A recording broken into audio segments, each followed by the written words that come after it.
Amis sportifs, mesdames et messieurs, bonsoir à toutes et à tous. Bienvenue sur la RTB pour ce numéro de Sportbox, 6e du genre.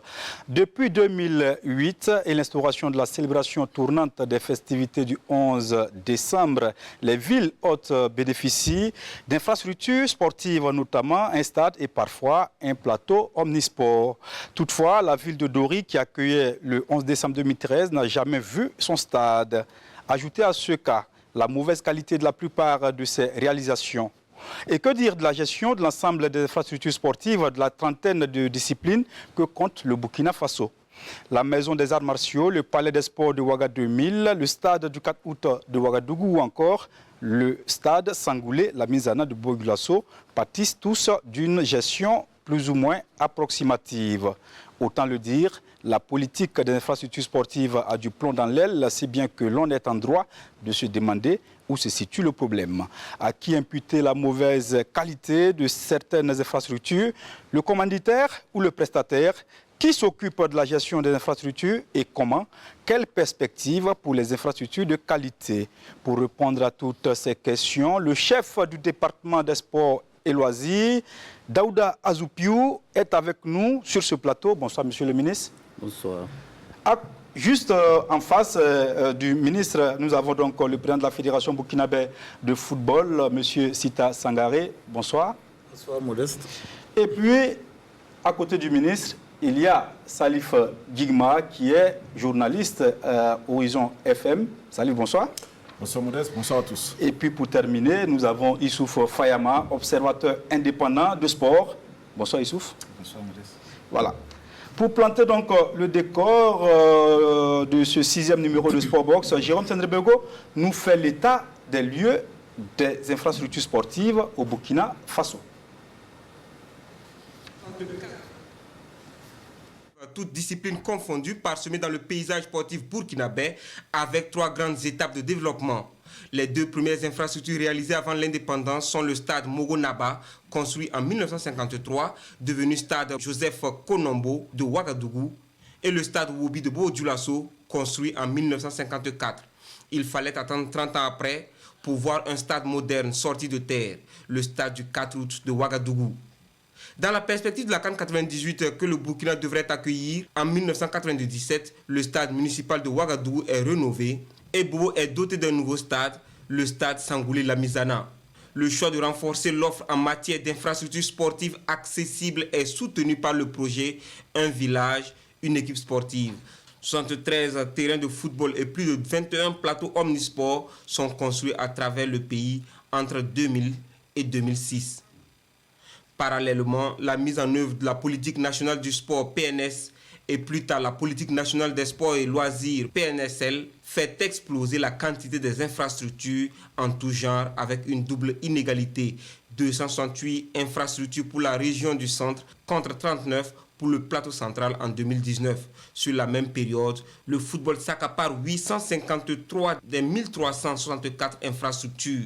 En termes de perspective, il est prévu l'aménagement de 350 terrains, d'un parcours sportif sur le site du mémorial aux héros à Ouaga 2000, la construction de 26 centres de sport et de loisirs de proximité dans les 13 régions, la construction d'un vélodrome à Tenkodogo, un boulodrome à Ouagadougou, un village sportif à Bobo, 2 centres modernes de formation d'élite à Ouaga et à Bobo, 350 plateaux omnisports, 40 stades provinciaux, 2 centres nationaux de préparation de sportifs de haut niveau, 13 gymnases dans les 13 régions et d'importantes infrastructures en prélude aux Jeux africains 2027 à Ouagadougou. Le futur est bien reluisant, sauf que le présent l'est beaucoup moins, avec d'innombrables infrastructures en souffrance. De Banfora à Orodara en passant par Diebougou, Po, Gawa, Goursi, Waïguia, Koudougou, Fada, le constat est amer. Quelques illustrations malheureuses. Le stade régional de Dori, qui devrait être fonctionnel depuis 2013, se résume à ces images. Le stade régional de Kaya est pour ainsi dire finalisé, sauf qu'il appartient aux lézards et autres reptiles. À Dédou, l'état de la plateforme se passe de tout commentaire. Le dernier des stades régionaux, celui de Tenkodoro, initialement prévu pour abriter les festivités sportives le 11 décembre 2019, mais encore en chantier, a été décoiffé et plié par un vent qui a soufflé sur la capitale du Zungrantenga les 10 derniers. Entre mauvaise construction et mauvaise gestion, la question des infrastructures sportives est assimilable à la situation d'un cycliste qui amorce l'ascension avec le vent en face. L'effort est immense, mais le rendement est maigre. À quand une renaissance en matière de conception, de réalisation et de gestion d'infrastructures sportives pour l'émergence de sportifs hautement compétitifs au Burkina? Merci Jérôme. Tendre Beogo, Monsieur le ministre, vous avez vu les images du stade régional de Tenkodogo. Comment pouvez-vous expliquer cette situation? Merci. Je dois d'abord vous remercier pour l'occasion que vous nous donnez d'honorer de notre participation à votre émission Sport Box. Et je saisis cette occasion parce que c'est le contexte de lutte contre Covid-19. En tout cas, appeler tous les Burkinabés à respecter les mesures barrières. Il est vrai qu'en ce moment, même si on a suspendu un certain nombre de mesures, il faut mettre l'accent sur le port donc, du masque, en tout cas qui nous protège et qui protège donc les autres. Alors ceci dit, par rapport à, avant de venir à votre question, Jérôme a planté le décor par rapport à l'évolution en tout cas des infrastructures au Burkina Faso. C'est vrai, lorsque vous regardez, après donc, les années 53-54, où Ouagadougou et Bouillasso ont abrité les deux premiers stades, il a fallu 30 ans après. Et pour avoir encore donc l'infrastructure pratiquement qui est la plus grande, le stade du 4 août. Et c'est à la faveur de la CAN 98 effectivement que nous avons pu avoir un certain nombre d'infrastructures. Et c'est véritablement au cours des 10 dernières années qu'il y a eu suffisamment d'infrastructures construites au Burkina Faso. Alors pour revenir donc à la situation de Tenkodoro.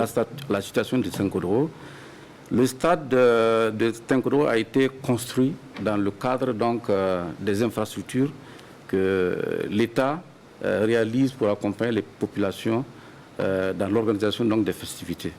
Donc on peut compter les régions qui ont déjà abrité, et en 2019 c'était donc le tour de Tenkodoro. Dieu merci. L'État, j'allais dire, s'est engagé et l'infrastructure donc a été réalisée. Elle n'est pas encore achevée. Donc il se trouve que nous avons pu achever la plateforme qui a accueilli donc les manifestations donc, du 11 décembre. La clôture en tout cas est achevée, mais la tribune en tout cas est toujours en cours donc, de réalisation de construction. Donc malheureusement, nous avons constaté avec beaucoup de désolation les effets donc, des tempêtes arrachées donc, la toiture, c'était donc avant-hier.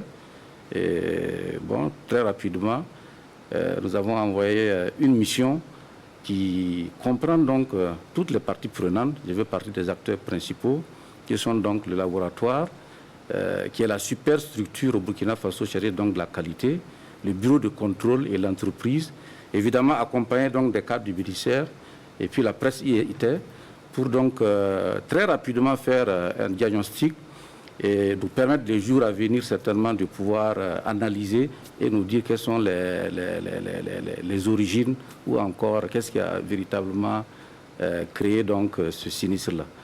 Donc voilà véritablement ce que je peux dire. Autrement dit, alors le stade de Tenkodoro est l'un des stades en tout cas qui véritablement faisait notre espoir, dans la mesure où on avait toujours eu des difficultés en matière de plateforme. Ce sont les plateformes qui avaient eu des difficultés. Si vous citez les terrains que nous avons construits à Kaya, à Gawa, à Dédougou, à Koudou, ce sont les plateformes de jeu. La plateforme donc, de jeu de Tenkodoro répond en tout cas à nos attentes dans la mesure où véritablement nous avons pu en tout cas respecter les normes en la matière. Et cette plateforme peut accueillir donc plusieurs types de compétitions. Malheureusement, la tribune qui était toujours en cours donc, de travaux a été arrachée par le vent. Et voilà. Merci, Monsieur le ministre. Voilà. Salif, on sait que le cas de Tenkodoro n'est pas un cas isolé. Il y a bien d'autres cas. notamment à Gawa. Juste après les festivités, on a vu qu'il y a une pluie qui est venue, en tout cas, mettre à nu certaines insuffisances au niveau donc, du stade de Gawa. Comment on peut expliquer cette situation-là? Vous savez, pour moi, c'est à deux niveaux.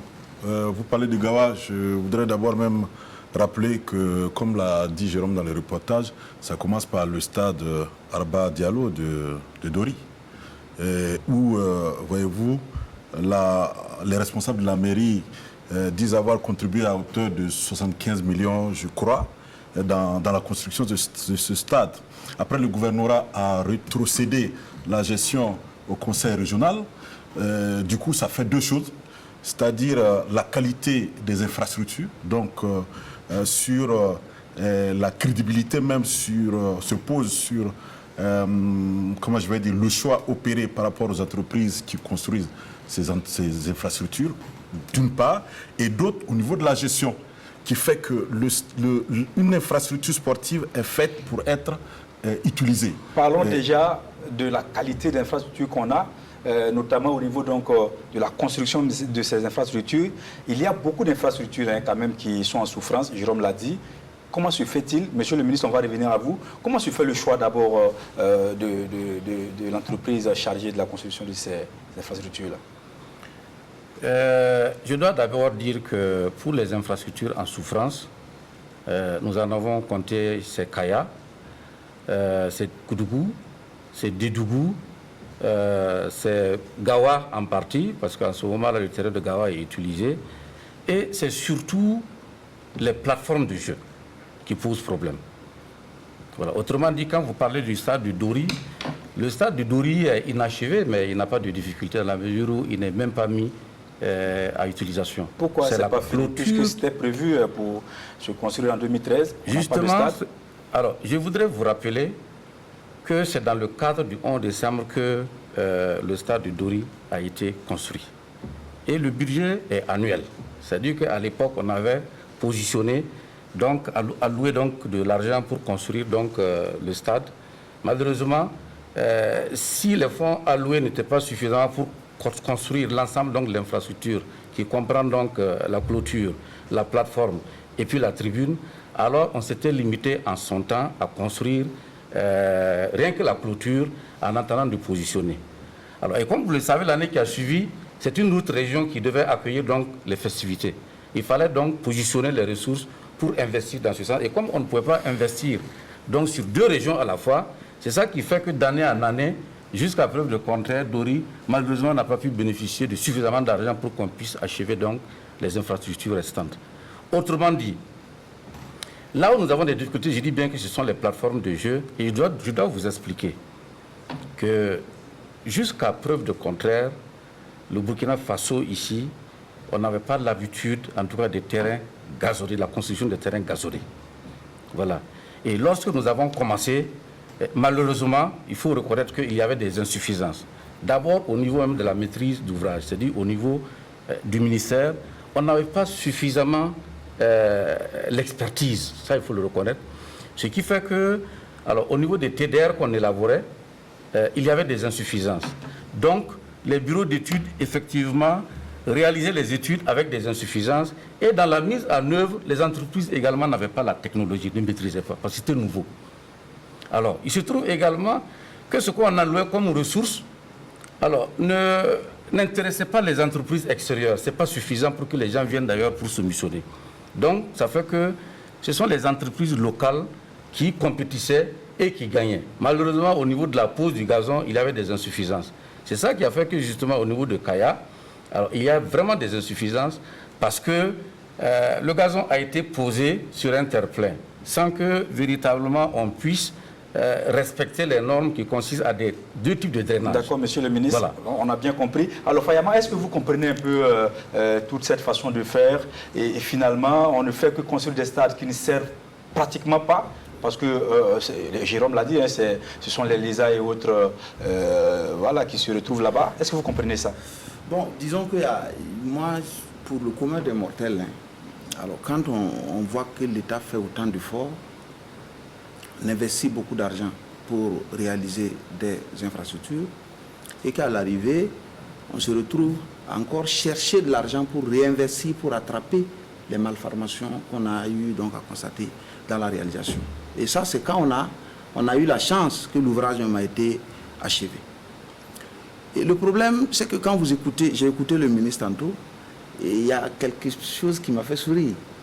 Et j'avoue que, bon, il peut même, le ministre est là, on a la chance d'avoir le ministre ici. Et monsieur le ministre a dit que, bon, l'ouvrage n'était pas achevé. C'est ça? Oui. Voilà. Et j'ai même suivi aussi le 27 février, lorsque monsieur le ministre faisait son bilan sur ses activités. Bilan que j'ai vraiment apprécié, parce que c'était, on a senti réellement qu'il y a eu un changement. Mais dans ce bilan-là, ce même ouvrage de Tenkodogo était compté dans les réalisations. Je ne sais pas si vous avez... Oui, voilà. Donc, souvent, vous savez, quand c'est en temps, on dit que c'est réalisé, et après, les gens se rendent compte que ce n'est pas réalisé, et ça fait un peu ça. Et ensuite, bon, moi, je ne veux pas tergiverser sur ça. Tout le monde a compris. Tous ceux qui ont suivi, peut-être, peuvent se faire leur idée. Mais l'aspect que moi, je voulais un peu souligner, c'est que le problème de la gestion, même des dossiers liés donc aux infrastructures par le ministère des Sports ne date pas de maintenant. Le problème est réel et même dans les rapports moi j'ai pu voir le rapport qui fait la situation des infrastructures sportives en 2018. J'ai vu que même quand monsieur le ministre est arrivé, il a fait le tour pour s'enquérir des problèmes, pour s'enquérir réellement des problèmes terrain. Et lorsqu'il s'agissait donc de faire la situation avec ces techniciens, ce problème-là est revenu. Monsieur le ministre a estimé qu'il n'y avait pas assez de suivi. Et l'autre phénomène était que les infrastructures n'étaient pas suffisamment bien gérées. Mais il y avait un autre facteur qu'on n'avait pas soulevé. La méthode de sélection de ceux à qui on confie les différents prestataires. Ça, c'est souvent essentiel et c'est déterminant. Et parce que quand on vous donne le processus, vous allez voir que si le processus est bien maîtrisé, ça évite certaines situations que nous vivons. Je suis très satisfait de ce que monsieur le ministre a dit. Il a reconnu que, bon, ils n'ont pas l'expertise. Locale, au niveau du ministère d'abord. Je vais parler de comment monter les dossiers techniques pour faire les différentes mises en compétition. Monsieur le ministre a reconnu qu'on n'a pas l'expertise au niveau, le ministère n'a pas cette expertise-là. D'accord, Fayama. Pourtant, nous avons le ministère des infrastructures qui a toute cette expertise-là. Mais pourquoi? Je ne sais pas qu'est-ce qui empêche le ministère des Sports, par exemple, de recourir au service de ce ministère-là pour vraiment l'accompagner dans le montage de ces dossiers. On a bien compris, monsieur le président de la Fédération burkinabé de football. Votre structure utilise beaucoup plus les infrastructures construites par le ministère des Sports et des Loisirs. On parle de plus de 62% des infrastructures. Comment jugez-vous l'ensemble des infrastructures sportives, notamment au niveau du football? À la suite des autres, je voudrais en tout cas vous saluer pour cette initiative parce que vous savez, les infrastructures, c'est ce qui est le plus crucial. Parce que pour que les acteurs évoluent sur le terrain, il leur faut des infrastructures de qualité. Et si vous avez bien suivi le développement de monsieur le ministre, je pense que le nœud du problème, c'est vraiment en réalité au niveau des finances. Et moi, en tout cas, je voudrais saisir l'opportunité de votre plateau pour lancer un vibrant appel à un relèvement substantiel du budget alloué au département des sports. Parce que vous savez, le 1er et 2 février 2020, la FIFA a organisé un important séminaire au niveau du Maroc sur les infrastructures. Et il est ressorti, et c'est la vérité, que les infrastructures sportives coûtaient excessivement cher. Si vous voyez, le président de la FIFA a fait venir un certain nombre de banquiers, en tout cas d'acteurs du monde de la finance, pour faire une levée de fonds pour pouvoir mettre à la disposition des différentes fédérations, donc des différents États. Il a estimé qu'un stade moderne répondant aux normes doit coûter entre 25 et 30 millions de dollars. Donc si on calcule, entre peut-être 12 milliards et 15 milliards de francs CFA. Et donc, c'est la réalité. Il dit que sa volonté à lui, c'est que chaque État puisse disposer au minimum d'un stade ultramoderne. Moi, je salue en tout cas l'effort du gouvernement de réaliser des stades dans chacune de nos localités. Qui ne sont pas utilisés, Monsieur le Président. J'arrive, parce que c'est progressivement que ça doit arriver. Mais moi, même si le gouvernement doit faire l'effort de faire et de réaliser un stade toutes les 2 célébrations, il faut qu'on regarde. Moi, je préfère avoir un bon paquet d'argent pour réaliser une bonne infrastructure. Parce que très souvent, monsieur le ministre a relevé que quand il lance les appels d'offres, ça n'intéresse pas souvent les prestataires étrangers parce que l'enveloppe allouée n'est pas élevée. Donc, peut-être que si on concentre le budget sur 2 ans, on réalise une bonne infrastructure une bonne fois. Parce que je vous assure que, évidemment, ça fait mal. J'ai suivi les inaugurations au niveau de Kaya, ensuite Koudougou. J'ai vu tout l'engouement, tout l'espoir que ça a suscité au sein des populations de ces localités. Mais après, quand on voit qu'on n'arrive pas à les utiliser, bon, il y a un sentiment de gâchis. Et donc, en tout cas pour moi, le nœud du problème réside dans l'enveloppe allouée même au département des sports. C'est vrai que on dit souvent que nous n'avons pas encore la culture vraiment sportive dans notre pays, mais maintenant ça suscite beaucoup d'engouement et il faut qu'on puisse réaliser des infrastructures de qualité pour les pratiquants. D'accord. Monsieur le ministre, combien peut coûter un stade? Un stade comme celui réalisé à Tinkodogo? Je dois dire qu'à l'issue des études, pour pouvoir réaliser un stade à Tinkodogo, on était autour de 3 milliards 200. Compte tenu effectivement de l'enveloppe allouée, vous savez que l'État alloue chaque année 1 milliard de francs pour réaliser les infrastructures sportives dans le cadre du 11 décembre. Et nous avons donc dû, avec les parties prenantes, raboter pour aller à l'essentiel, c'est-à-dire faire juste la clôture, faire une plateforme avec la tribune, alors pour juste permettre donc aux populations de disposer donc d'une infrastructure qui puisse en tout cas permettre aux jeunes de développer la pratique du sport. Donc nous avons raboté et finalement c'est autour de 1,7 milliard que le stade de Tinkodogo justement a connu son début donc de réalisation. Voilà à peu près ce que ça a coûté à Tinkodogo. Salfo, réaction? Oui, quand on écoute les techniciens, la pose d'un gazon synthétique aujourd'hui en Afrique, c'est entre 500 millions. Je parle sous le contrôle du président de la fédération. D'accord. Voilà, c'est entre 500 millions. Et quand on regarde ce que l'État injecte en termes de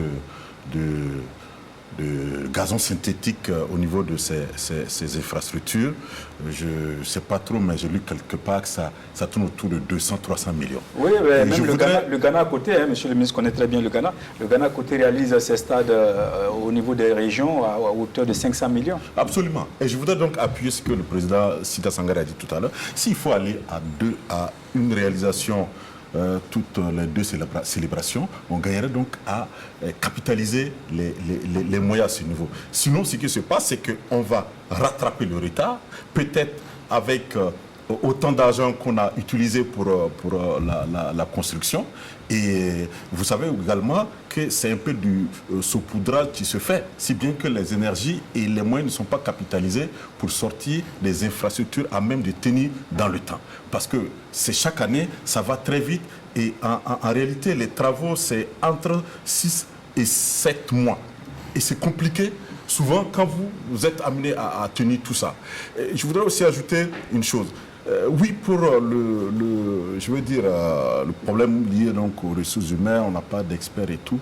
Mais après, je pense qu'au niveau des études, on remarque que ça demande beaucoup d'argent. Donc, si il faut qu'on forme les Burkinabés à cela, il va falloir le faire et très vite pour qu'on ne fasse pas de gâchis. Prenez le stade du Moro Naba, regardez la qualité du gazon. Je ne sais pas. Alors, quand vous ajoutez à celui du Zignaré, vous voyez que c'est quand même des gazons de qualité. L'autre côté, vous avez l'impression que c'est des gazons de décoration qu'on vient de poser. Il n'y a personne qui va jouer sur ça. Oubliez même les toitures qui volent en éclats. On ne peut pas jouer, par exemple, sur le terrain de Kaya. On a organisé notre activité à GSP, mais c'est terrible si vous tombez dessus. Donc c'est un peu ça. Et ça, on n'a pas... Je pense que laisser le terrain, le terrain dans le gras-gras, comme on dit, c'est encore mieux que de poser cette espèce de gazon entre griffes à la chinoise, quoi. Monsieur le ministre. Oui, je veux réagir.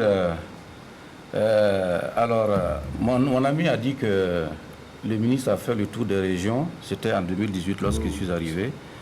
Et c'est à la faveur donc de cette tournée que nous avons pu faire le point des infrastructures depuis les années 53-54 jusqu'à aujourd'hui. Et nous avons pu dégager nos forces, nos faiblesses. Ce document a été présenté devant la représentation nationale avec donc les perspectives. Je dois dire que lorsque je suis intervenu en premier, j'ai utilisé l'imparfait pour dire qu'on n'avait pas de techniciens rompus, on n'avait pas d'expertise. C'est différent d'aujourd'hui. Aujourd'hui, est-ce que nous avons des techniciens rompus? Aujourd'hui, je peux vous dire que ça s'est beaucoup amélioré, dans le sens qu'en 2018, nous avons relu notre organigramme au niveau du département pour créer le département chargé des infrastructures, c'est-à-dire le secrétariat technique chargé des infrastructures, et nous avons fait venir donc de l'expertise, c'est-à-dire des ingénieurs qui sont aujourd'hui au niveau du département.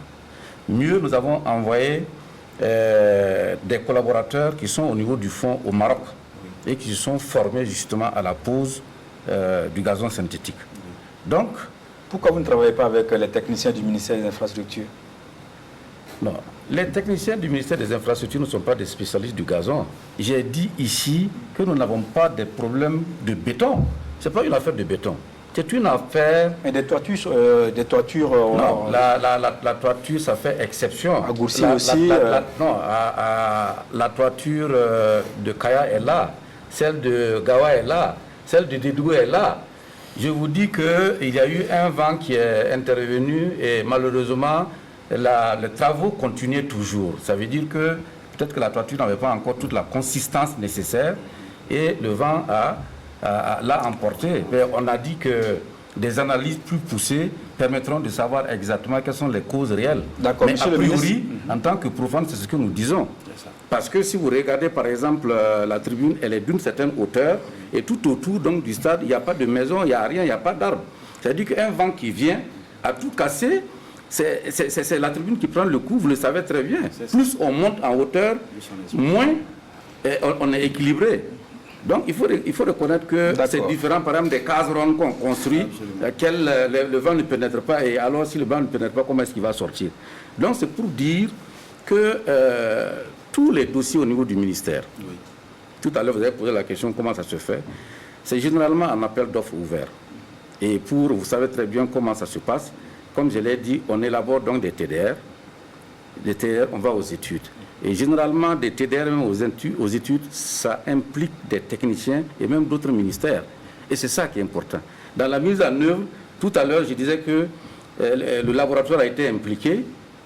Il y a un bureau de contrôle donc qui est là, mais ce ne sont pas des structures du ministère des Sports. Ce sont des structures extérieures, mais qui participent justement à la réalisation des chantiers. D'accord, monsieur le ministre, on va écouter justement ces techniciens qui étaient à Tinkodogo pour constater de visu ce qui s'est passé lundi dernier. La technique est là et je sais qu'ensemble, sur séance tenante, on ne peut pas répondre à toutes les questions. Et peut-être les séances à venir, vous aurez toutes les informations que vous voulez sur ce point.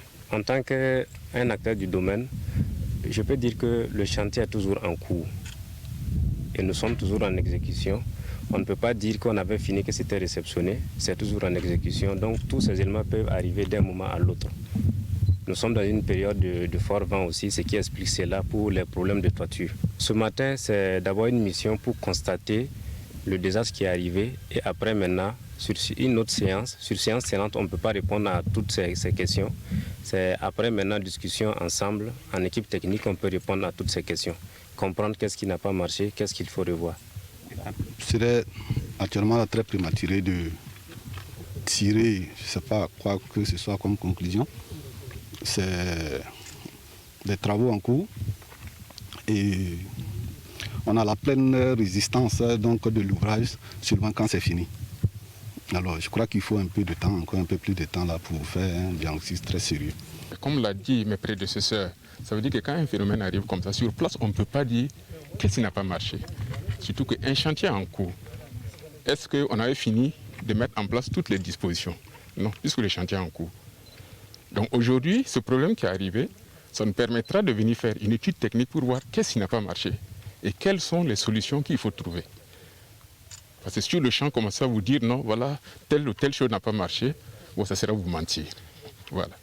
Donc vous n'aviez pas enregistré auparavant une défiance? Non, parce que même tout de suite, je vois que madame a parlé de fissures, mais quand vous regardez, c'est au niveau de la maçonnerie, pas du béton. C'est-à-dire quand vous regardez ce que vous appelez fissure, en fait, c'est la jonction maçonnerie-béton. C'est normal. Au moment où le chantier est en cours, ça veut dire que si effectivement l'ouvrage a été réceptionné et que c'était arrivé, ça veut dire que bon, c'est peut-être des dispositions qui n'avaient pas été encore prises. Mais le chantier est en cours. Ça veut dire que la toiture n'est même pas encore finie, puisque ça n'a pas encore fait l'objet de réception. Donc il y a des dispositions techniques à prendre. C'est vrai que ça va arriver, bon, ça a causé des désagréments, ça veut dire que maintenant il faut revoir à l'exécution, prendre toutes les dispositions pour éviter ce qui est arrivé. Sinon, ce n'est pas quelque chose que, bon, on pouvait faire avant. Non. Le chantier est en cours, il y a des dispositions techniques à prendre. Et je pense qu'à l'issue de cette visite-là, il y a une expertise que nous allons venir faire pour voir qu'est-ce qui n'a pas marché. Quelles sont les dispositions qu'il faut prendre, trouver des solutions. Du moment où l'entreprise est là, elle va prendre ça en compte pour pouvoir livrer l'ouvrage tel quel. On ne peut pas situer, à l'heure actuelle, si je vous dis que c'est parce que tel ou tel acteur n'a pas fait son travail, je vous ai menti. Seule l'expertise peut, à l'arrivée, dire qu'est-ce qui n'a pas marché et se dire à quoi. Parce que si aujourd'hui je vous dis non, c'est la faute de l'entreprise, c'est la faute du... Je vous ai menti.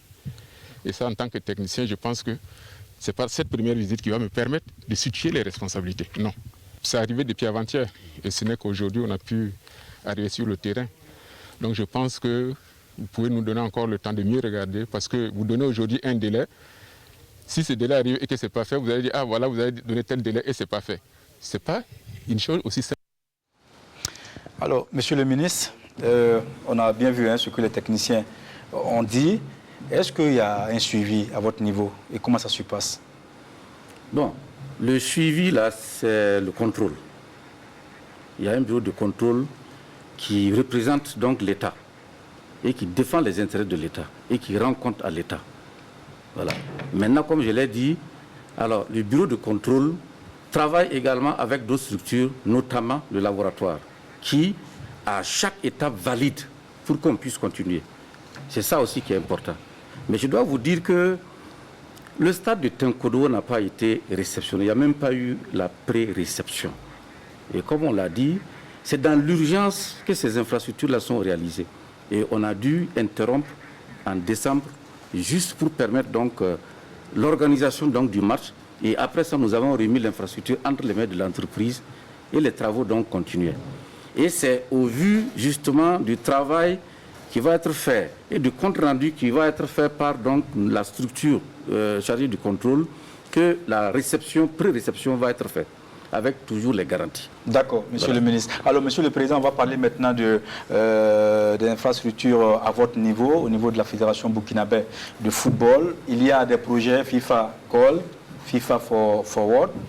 Parlez-nous un peu de ces projets-là et que deviennent donc l'éclairage du stade municipal de Ouagadougou, le stade Youssoufou Joseph Kounombo, qui est un éclairage défaillant, et puis aussi le stade Wobi. D'accord. Bon, au risque de me répéter, je suis tellement de fois revenu là-dessus. Les infrastructures que vous avez citées, les stades municipaux, c'est la propriété des communes. Ce n'est pas la fédération n'a même pas vocation à réaliser ces choses. Nous sommes des bénéficiaires comme les autres. Pour le stade Issoufou Joseph Kounombo, nous sommes venus en appoint à la commune de Ouagadougou lorsque il y a eu cette intempérie, je crois que c'est pour le 1er septembre, et qui a entraîné l'écroulement des deux pylônes, enfin des pylônes du stade Issoufou Joseph Kounombo. Donc la responsabilité première, c'est la commune de Ouagadougou. Je rappelle que lorsque il y a des matchs là-bas, la Fédération burkinabé de football paye pour jouer les matchs. Donc je crois que c'est sur ces recettes que lorsqu'il y a des problèmes, on vient pour réparer. Et donc, comme nous sommes un des principaux bénéficiaires de cette infrastructure, dès que le sinistre est intervenu, nous sommes allés pour demander à la commune de bien vouloir réparer ça au plus vite. Comme ça ne se faisait pas, la commune a demandé si nous pouvions les aider à ce niveau. Et c'est ce qui a été fait. Ce n'est pas un programme, ce n'est pas sur un programme forward ou un programme goal. Le goal s'est dépassé, c'était sous le magistère du président Blatter. Et depuis qu'Infantino est venu, on parle plutôt maintenant du programme forward. Oui, mais monsieur le président, sauf que l'éclairage est défaillant au niveau du stade. Non, j'arrive, c'est défaillant, mais peut-être que la commune peut réparer. Nous avons essayé. Nous pensons que c'est vrai, nous constatons, comme vous, que ce que nous avons, si c'était un projet forward, ça allait être beaucoup plus structuré, nous aurions pu. Et comme c'est à la va-vite, nous disons que nous sommes des bénéficiaires, nous avons dit que nous allons venir. Et aujourd'hui, nous sommes encore en train de regarder, nous savons comment nous avons dû colmater dans l'urgence. Nous avons dû dans l'urgence essayer de mobiliser des fonds pour réaliser ça. Je rappelle que initialement l'entreprise malienne qui s'appelle Lorine Technologies, qui était venue pour réaliser cette infrastructure, en fait cet éclairage, nous avait dit 135 millions. Et après, ils nous ont dit que la structure est très bétonnée. Dans tous les cas, vous de la presse, vous êtes venus pour suivre et constater ça avec l'entreprise à l'époque. Il y a eu un avenant de 45 millions. Ça fait que ça nous a coûté au total 180 millions. Au final, comme vous, nous n'en sommes pas satisfaits. Nous regardons, mais nous avons dit que nous sommes disposés à regarder aujourd'hui avec la mairie de Ouagadougou ce que nous pouvons faire pour régler cette situation. Je tenais à dire parce que si c'est les financements forward, encore une fois, c'est beaucoup plus structuré parce que vous montez un dossier, un projet, et la FIFA regarde si c'est finançable, on donne. Donc ce n'est pas du tout sur un projet forward que cet éclairage a été réalisé. C'est dans l'urgence que nous sommes intervenus pour suppléer, pour pallier cette défaillance au niveau donc, de la commune de Ouagadougou. D'accord. Alors, qui est responsable de la gestion donc, des infrastructures au Burkina? Sportives, bien sûr. C'est à deux niveaux. Le premier niveau, il y a ce qu'on appelle les infrastructures à caractère national, dont le stade du 4 août, le stade Sangoulé-Lamizana, le palais des sports et le Comet. En dehors donc, de ces infrastructures à caractère national, qui sont sous la coupe donc, du LOGIS, l'Office de gestion des infrastructures du Burkina Faso, qui est un peu, en tout cas au niveau du ministère des Sports et des Loisirs. Toutes les autres infrastructures qui sont réalisées au niveau des régions et des communes sont transférées. Transférées au niveau des régions pour ce qui est des infrastructures régionales telles que le stade que nous construisons, transférées au niveau des communes pour toutes les autres infrastructures qui sont réalisées, notamment les stades, les plateaux et tout ça. Donc, l'État alloue en tout cas un budget, ne serait-ce que, même si ce n'est pas suffisant, en tout cas aux communes dont les infrastructures sont transférées pour en tout cas l'entretien de ces infrastructures. Donc c'est à deux niveaux. Il y a ce que nous gérons et c'est dans ce sens-là que justement nous avons prévu réhabiliter le stade du 4 août et le stade donc Sangoulé-Lamizana, on en reviendra. Et nous demandons également au niveau des communes aussi de faire l'effort de les entretenir quand c'est à leur portée. Et quand ce n'est pas à leur portée, c'est encore de notre rôle justement de parer à cette éventualité pour toujours mettre ces infrastructures à la disposition des populations. Merci, monsieur le ministre Fayama. Alors, le stade du 4 août délabré, le stade Sangoulé-Lamizana impraticable pratiquement, parce que je crois que la FIFA a demandé à ce que le Burkina mette ses stades aux normes. L'entretien pose problème. L'entretien pose problème pour plusieurs raisons. Et pour espérer, donc, avec un petit moyen, réussir à entretenir ces infrastructures, il faut que ces infrastructures-là, quand même, soient réalisées suivant certaines normes. Voilà. Et je sais qu'au niveau du ministère, ils avaient déjà un budget que moi j'ai lu quelque part, de plus de 4 milliards pour juste le stade du 4 août, le temps que nous puissions réceptionner donc, les équipes qui viendront ici dans le cadre des éliminatoires de CAN 2021. Je ne sais pas si je me trompe, monsieur le ministre pourra corriger. C'est autour de 4 milliards, juste pour pouvoir réceptionner les matchs du mois d'octobre. Voilà, absolument. Maintenant, il faut dire une chose. La gestion, telle que monsieur le ministre l'a dit tantôt, elle ne doit pas être... la gestion doit pouvoir aussi s'aligner dans une dynamique qui est pensée par le ministère. En tout cas pour les infrastructures donc, qui sont gérées, disons qui sont réalisées au niveau national, disons dont la gestion incombe le ministère des Sports. Mais Monsieur le Président de la Fédération a tantôt parlé des éclairages qu'ils ont eu à réaliser et qui ne sont pas, aujourd'hui, ne sont pas satisfaits. Mais quand vous remarquez, dans la plupart de nos réalisations, même s'il n'y a pas de satisfaction, il n'y a jamais de sanctions et ça passe comme ça. Et ça aussi, c'est un problème. Et quand on regarde, nous, on arrive toujours à faire ce diagnostic-là et c'est palpable. Monsieur le ministre, est-ce qu'il y a des sanctions? Non, monsieur Modeste, oui. L'ensemble des infrastructures qui sont réalisées sur des fonds qui sont extérieurs, on a vu que ces infrastructures-là tiennent la route. On peut citer l'exemple de trucs de Zignaré à côté. Il y a même les pelouses qu'on a mis au niveau de la fédération. Il y a aussi le Stade Obi. Alors, même dans le privé, quand vous regardez dans le privé, il y a un certain nombre de terrains à Tenakourou, il y a Salitas qui ont eu à poser ces mêmes types d'infrastructures, mais malheureusement, heureusement pour eux, ça marche. Mais pourquoi quand c'est porté par nous-mêmes, on a vu la fédération qui a tenté de porter, ça n'a pas marché. Vous avez vu les éclairages, on dit aujourd'hui les éclairages là ne sont pas satisfaisants. C'est vrai qu'ils ont pris d'autres mesures pour réellement pallier à ça, mais c'est écœurant quand même de voir que quand c'est nous-mêmes nous portons, ou sont nos structures nationales qui portent, et nos structures au plan national qui portent ces genres de réalisation-là, on n'arrive pas à aboutir. Et derrière, quand on regarde, il n'y a jamais de sanctions. Vous voyez ça là encore, on va envoyer au niveau de Tinkodogo. C'est une étude, c'est sur quel fond. Il y a un travail qui n'est pas achevé. C'est tout incombe toujours à l'entreprise, puisqu'on n'a pas encore réceptionné. Je ne vois pas pourquoi nous, on doit aller regarder. Nous parlons de gestion.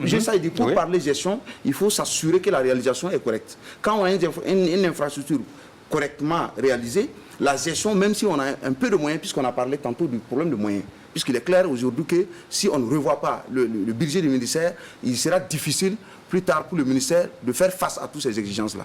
Mais l'une des raisons, en tout cas, qui fait qu'on a trop de problèmes et qu'on n'arrive pas à nous en sortir, c'est parce que souvent, nous-mêmes, nous ne travaillons pas à minimiser certains problèmes.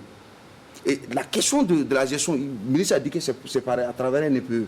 Un NPE peut gérer, mais à un moment donné, il faut savoir faire un diagnostic pour s'assurer que la gestion depuis 2010, si on prend les 10 dernières années, on a posé toujours ce problème de gestion. Et qu'est-ce qui se passe que jusqu'à présent, on n'arrive pas à trouver un mécanisme? Merci, monsieur le ministre. Est-ce qu'il y a des sanctions? Est-ce qu'à votre niveau, parce qu'on sait qu'il y a des entreprises qui ont été défaillantes, en 2017, vous avez déclaré certaines entreprises défaillantes, est-ce que vous avez sanctionné? Donc, je dois vous dire, si vous prenez l'exemple du stade de Tinkodo, où l'infrastructure n'a pas été réceptionnée, il n'y a pas eu de pré-réception.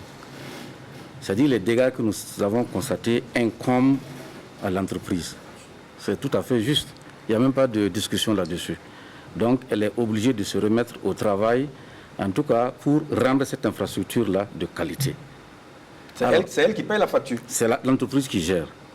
Quand vous prenez les autres infrastructures où l'entreprise a achevé le travail et que la réception a été faite, jusqu'à un certain moment où les dégâts se sont fait voir. Le plateau Yéguéré, par exemple. En ce moment-là, ça pose problème, puisque l'entreprise est dégagée de toute responsabilité. C'est ça le problème. Ça dépend de à quel moment vous constatez les dégâts. C'est ça qui est important. Alors, vous parlez donc du plateau Yéguéré.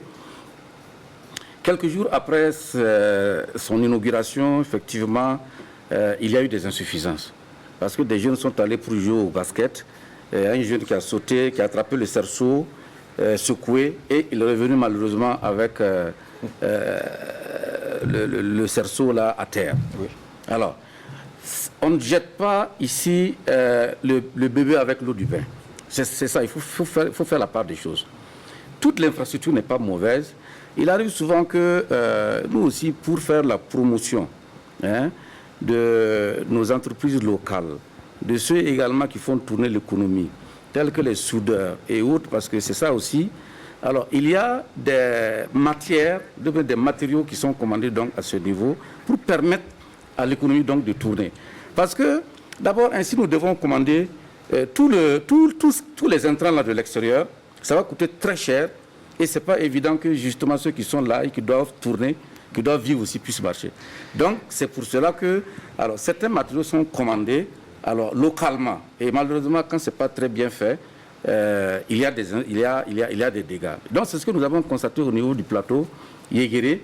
Il y a eu également la réunion technique qui a permis de diagnostiquer les causes réelles. Et l'entreprise, en tout cas, puisque la garantie était toujours là, l'infrastructure était toujours sous garantie, donc elle a procédé donc à la réparation, elle a remis en place en tout cas du matériel solide. Et aujourd'hui, le plateau Yéguéré est utilisé par la jeunesse de Bobo Dioulasso. Alors, Monsieur le ministre, on va parler maintenant de perspective. Je parlais de réhabilitation des stades. Monsieur le Président, on va revenir là-dessus. Réhabilitation du stade du 4 août et aussi du stade Sangoulé-La Minzana. Qu'est-ce qu'on reproche exactement au stade burkinabé? Et pourquoi, jusqu'à présent, le Burkina n'a pas un stade aux normes? Non, je voulais profiter encore de ce plateau pour, comme monsieur le ministre est là, j'allais le voir, je suis obligé, parce que je suis très inquiet même parce que la FIFA a décidé, la CAF a décidé d'envoyer des missions d'inspection sur les différents stades en Afrique, et avec un cahier de charges très exigeant. Et ils ont commencé à déclasser certains stades. Moi, je suis inquiet parce que pour les journalistes sportifs qui connaissent, par exemple, peut-être Fayama qui est un analyste sportif, le stade de Radès, par exemple, de Tunis, que moi je trouve excellent, a été déclaré non conforme. Et je ne sais pas, ils sont déjà passés au Zimbabwe, ils sont partis en Ouganda, ils ont déclassé un certain nombre de stades que moi j'ai vu, que j'estimais bien quand je les compare au stade du 4 août. J'ai vraiment des inquiétudes avant l'arrivée de la mission d'inspection. Et ils vont venir incessamment aussi au Burkina parce qu'ils ont commencé leur tournée. En tout cas, moi, j'ai eu beaucoup d'espoir quand le Conseil des ministres a pris la décision. Mais je voudrais dire que vraiment, ça urge. Il faut que... Parce que je n'ose pas imaginer qu'on vienne décider que le stade du 4 août ne peut pas abriter de rencontres et qu'on est obligé d'aller à l'étranger. J'ai vraiment bien peur. Monsieur le Président, merci. Alors, Salif, réaction par rapport à tout ça au niveau donc des stades, les perspectives aujourd'hui, c'est quoi? Bon, permettez-moi en une minute de rappeler quand même que la construction et l'avenir d'une infrastructure dépend de sa construction. Le stade Omnisport, on a posé le problème au lendemain de sa réception. Il y a eu beaucoup de soucis. Raté. Oui. Et même en termes de drainage d'eau, il y a des soucis. Omnisport de Bobo. Voilà, il y a des soucis. Et jusqu'à présent, ça continue sur beaucoup de stades. Exactement. Et je me rappelle encore de cette finale RCB Étoile Filante de Ouagadougou, où le RCB a réussi à remplir le stade. C'était vraiment joli. Et après, on a dit non, ça ressemble à un champ de patates. On va essayer de mettre... Mais ça fait combien d'années? Peut-être 6, 7, je ne sais pas. Donc, le président de la Fédé qui pose le problème, mais il est d'abord politique, Monsieur le Président. Si on ne fait rien, mais on est obligé de faire une course contre la montre. Or, on a eu tout le temps nécessaire pour retoucher. Aujourd'hui, je suis étonné qu'on parle de réflexion, de mise en norme et tout ça, alors qu'on avait largement le temps. On a préféré aller construire des stades au niveau des régions. Bon, là aussi, un problème. Même quand vous prenez le stade municipal, regardez un peu, normalement, l'inclinaison, c'est vers l'intérieur. Même si on va faire une piste d'athlétisme à 4 couloirs, ce n'est pas vers l'extérieur. Donc ce problème-là va revenir. Quoi qu'on fasse, même si on est en train de réflexionner, à Bobo, c'est terrible ce qui se passe. C'est un travail, je ne sais pas s'il faut parler de rénovation ou quoi, mais c'est une, comment je vais dire ça, remise à neuf qu'il faut à Bobo parce que les gradins, le terrain, c'est compliqué. D'accord. Monsieur le ministre, on sait qu'en 2027, le Burkina sera candidat pour les Jeux africains. Est-ce qu'aujourd'hui, le Burkina est prêt à déposer sa candidature au regard de tout ce qu'on vient de dire? Oui, je dois dire que la candidature du Burkina Faso a été adoptée en Conseil des ministres pour les Jeux africains 2027. Dès lors, nous avons préparé en tout cas notre dossier et des démarches ont été entamées. Le président de la fédération qui est là se souviendra très bien qu'au Maroc, lorsqu'on est allé pour les Jeux africains, nous avons pu rencontrer l'ACNOA. Nous avons échangé et l'ACNOA s'est engagé à soutenir le Burkina Faso dans le cadre donc, de sa candidature pour les Jeux africains de 2027. Alors, je dois donc dire que pour abriter cette grande manifestation continentale, il faut bien, en tout cas, se préparer. Se préparer en termes d'infrastructures sportives, d'accueil, infrastructures routières, etc., etc. Donc, ce n'est pas seulement une affaire du ministère des Sports, mais c'est une affaire de l'État. C'est pour cela que le Conseil des ministres a adopté, avec environ 1000 milliards, en tout cas pour réaliser, pour organiser donc ces Jeux. Alors, un comité est en train d'être mis en place cette année pour déjà réfléchir sur les différents axes, en tout cas de l'organisation. Nous avons l'assurance également que l'ACNOA s'est engagé à nous soutenir. Dernièrement encore, quand le président de l'ACNOA était là, dans le cadre de l'inauguration de la Maison des Arts, nous a rassuré en tout cas du soutien donc, de l'ACNOA. Et je crois que c'est un projet qui va faire le bonheur de l'ensemble donc, des Burkinabés. Merci, monsieur le ministre. Donc, la locomotive. Oui. Et on appelle tout le monde donc à mettre la main pour que nous puissions réussir ce challenge-là. Alors, monsieur le président, on sait également que, à votre niveau, puisqu'on tend vers la fin, est-ce qu'il y a des projets d'infrastructure? Ah oui, il y en a. Je dois dire que avec la FIFA, nous avons des projets comme la construction du siège de la fédération. C'est déjà acté. Le projet est passé. Et donc, la FIFA, nous avons déjà sélectionné les entreprises. C'est même une exigence au niveau de la FIFA que chaque fédération soit dans son siège. Et donc, ce projet est déjà acté. De même qu'au niveau donc, de certaines ligues régionales. C'est des exigences au niveau de la FIFA. Donc, ce n'est pas une nouveauté. Nous, on est obligés. Sinon, vous soumettez un certain nombre de projets. Et nous en avons, parce que vous savez qu'il y a notre salle de conférence qui doit bientôt s'achever pour être inaugurée. Et donc, ce grand projet pour le siège de la FIFA et de la fédération, ça fait plus d'1 milliard, 1,5 milliard de francs CFA. D'accord. Donc, ça va être... Monsieur le Président, Monsieur le Ministre, on va vous dire merci parce que le temps qui nous est... Oui, c'est vrai, mais il faut que je puisse réagir par rapport aux deux stades-là. C'est vrai que le Conseil des ministres, comme l'a dit le Président, a été saisi et a accepté donc de rénover ces stades sur la base donc, du courrier que la Fédération nous a envoyé. Des études ont été réalisées. En tout cas, pour le stade du 4 août, pour la réalisation, la rénovation parfaite du stade, en tout cas, ça dépasse 4 milliards. Mais pour faire vraiment l'essentiel, notamment parer au plus urgent, en tout cas, nous sommes autour donc, de 4 milliards. Nous avons discuté pour rabouter ça avec le bureau d'études. Monsieur le ministre, on me fait signe qu'il est l'heure. Voilà. En tout cas, Monsieur le Président, merci beaucoup. Merci, Monsieur le ministre des Sports. Merci à Salif Guilma, journaliste à Horizon FM. Merci à Issouf Fayama, observateur indépendant. Merci à vous qui avez suivi donc, cette émission. Et on se retrouve très bientôt pour un autre numéro de Sportbox. Bonsoir.